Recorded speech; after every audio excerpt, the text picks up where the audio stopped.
Okay पूजा पूजा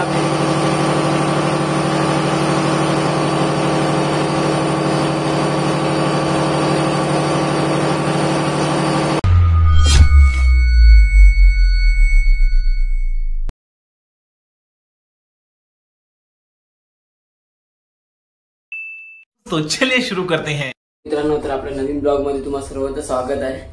तर तुम्ही मागचा ब्लॉग बघितला असेल की आम्ही बुशेर पोर्टला होतो, कार्गो वगैरे डिस्चार्ज करून झालेला आहे आणि आता वाजल्यात मिडनाईटचे म्हणजे रात्रीचे 3 वाजल्यात आणि 3 वाजता आम्ही सेलिंग साठी निघालो।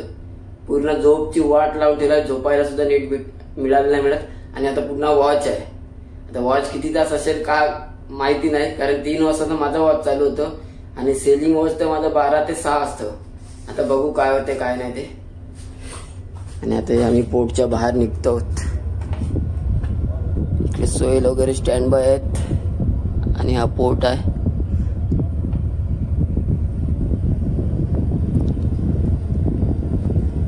पोर्टच्या बाहेर आम्ही निघतोय। हे पोर्ट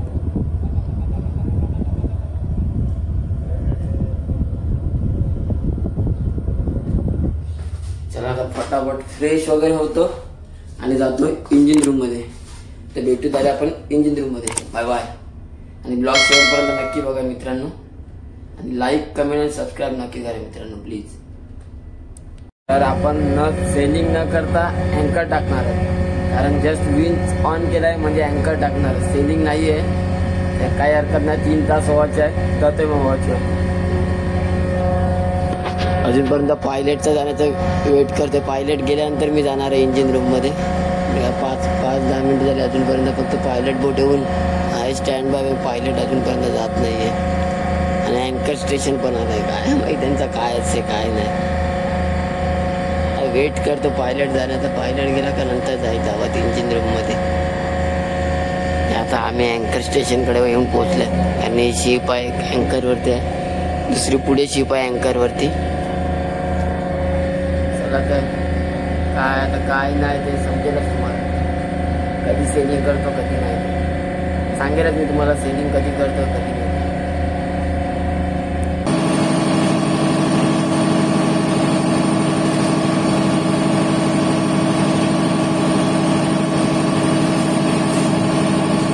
आज भरपूर दिवसानंतर प्रोव्हिजन आलंय।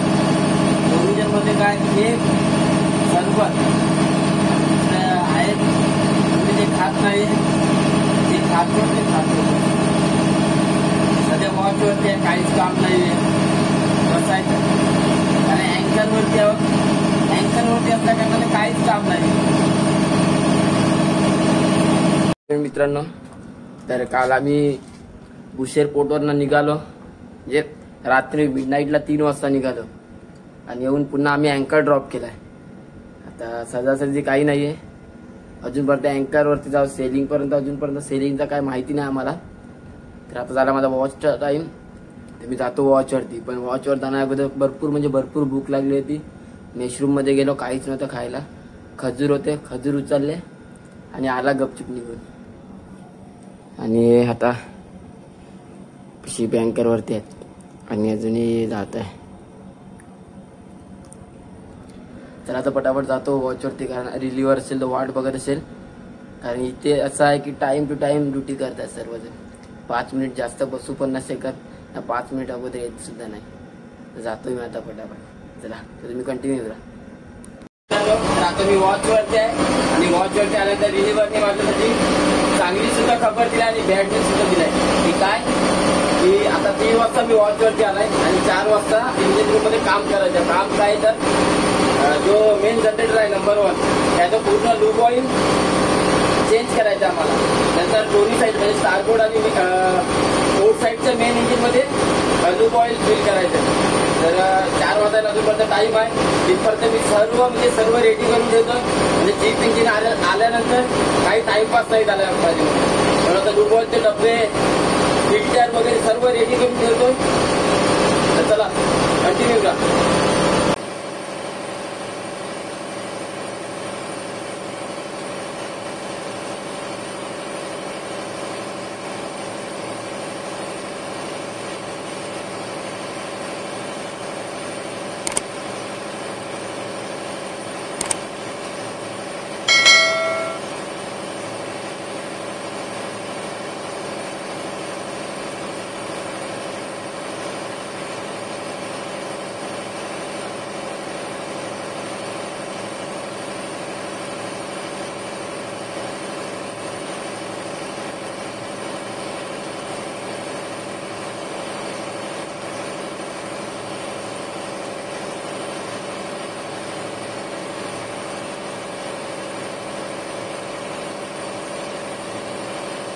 दोन फिल्टर सुद्धा लागतील, लूप ऑइल फिल्टर सुद्धा बघतोय 2 आणि ते घेऊन जातो. तर आमचं स्टोरेज बघा तुम्ही कसं आहे इंजिनचं. जातोय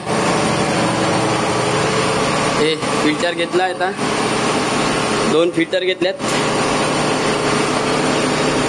ऑइल फिल्टर. चला तो जातो पटापट. मी मित्रांनो 4 लुबॉइलचे डबे, 2 फिल्टर रेडी करून ठेवलेत. आता फक्त एम्प्टी बकेट पाहिजे, ते एम्प्टी बकेट सुद्धा रेडी करून ठेवले. तर मित्रांनो लुबॉइलचे डबे, एम्प्टी बकेट, फिल्टर आणि स्पॅनर वगैरे सर्व रेडी करून ठेवलं मी, कारण याचं सर्व आपल्याला चेंज करायचं आहे. हे 2 फिल्टर प्लस लूब ऑइल पूर्ण चेंज करायचं आणि लूब ऑइल नवीन ॲड करायचं आहे. सर्व रेडी करून ठेवलं आहे, फक्त आता वेटिंग करतो चीफ इंजिनियरचं. तर चला इथपर्यंत आपण वेट करू. काम केला गर्मीने आपल्या हातात खराब करत एसीची हवा खाऊ, नंतर मग काम चालू झाल्यानंतर सुद्धा करत होतो.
बघा तळपावले पूजा पूजा आपली.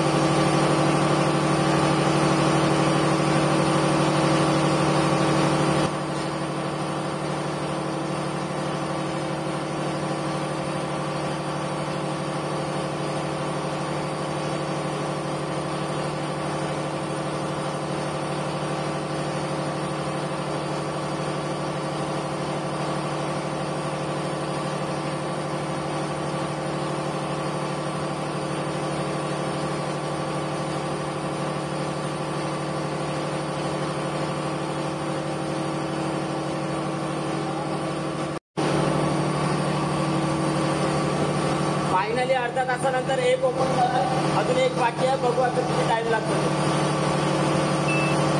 जोर जोर से बोल के लोगों को स्कीमें बता दे.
फिल्टर सुद्धा चेंज केलाय. चला आता बसतोय, ऑलमोस्ट वॉच संपत आलाय, थोड्या तिथे बसतोय, नंतर मग जातोय. चला बाय बाय. मित्रांनो आपलं लूब ऑइल जनरेटर 1 मध्ये फिल करून झालंय, फिल्टर वगैरे पण चेंज करून झालंय. आज 4 महिन्यानंतर फिल म्हणजे डिझेलचा जो फिल्टर होता तो चेंज केला, पूर्ण खराब झाला होता. तर झालं ऍक्च्युली असं आहे की जो नवीन आलाय इराणी म्हणजे 3rd इंजिनियर आहे, 1 नंबर माणूस आहे. लास्टचा जो आणि चीफ इंजिनियर सुद्धा 1 नंबर म्हणजे दोघं पण भेटल्यात ना, 1 नंबर माणसं भेटल्यात. अगोदरचा चीफ इंजिनियर असा होता की आम्हाला ना जनरेटरला हात लावून द्यायचा ना मेन इंजिनला, तो स्वतः यायचा स्वतः चालू करायचा, फक्त आम्ही येऊन वॉच करायचा. पण आताचा चीफ इंजिनियर तसा नाहीये, तो स्वतः बोललाय की तुम्ही तुमची जिम्मेदारी घ्या, काय होईल ते मी बघेन. त्यामुळे सर्व म्हणजे आम्हाला आता इंजिन सुद्धा स्टार्ट करायला आम्ही शिकलोय, नंतर जनरेटर चेंज करायला, डिझेल फिल करायचा, लूब ऑइल फिल करायचा वगैरे सर्व आम्हाला म्हणजे आता शिकायला भेटतंय. तर आमच्यासाठी सुद्धा चांगली गोष्ट आहे. तर चला आता जातोय मी, फ्रेश वगैरे होतोय, जेवतोय आणि रेस्ट करतोय, पुन्हा रात्री वॉचला यायचंय. चला बाय बाय. तर आता जेवून वगैरे आलो, आता काय ना मी ब्लॉग इथे सेंड करतो. भेटूया नेक्स्ट ब्लॉग मध्ये. जर ब्लॉग आवडला असेल तर लाईक, कमेंट आणि सबस्क्राईब नक्की करा मित्रांनो. Bye bye, good night.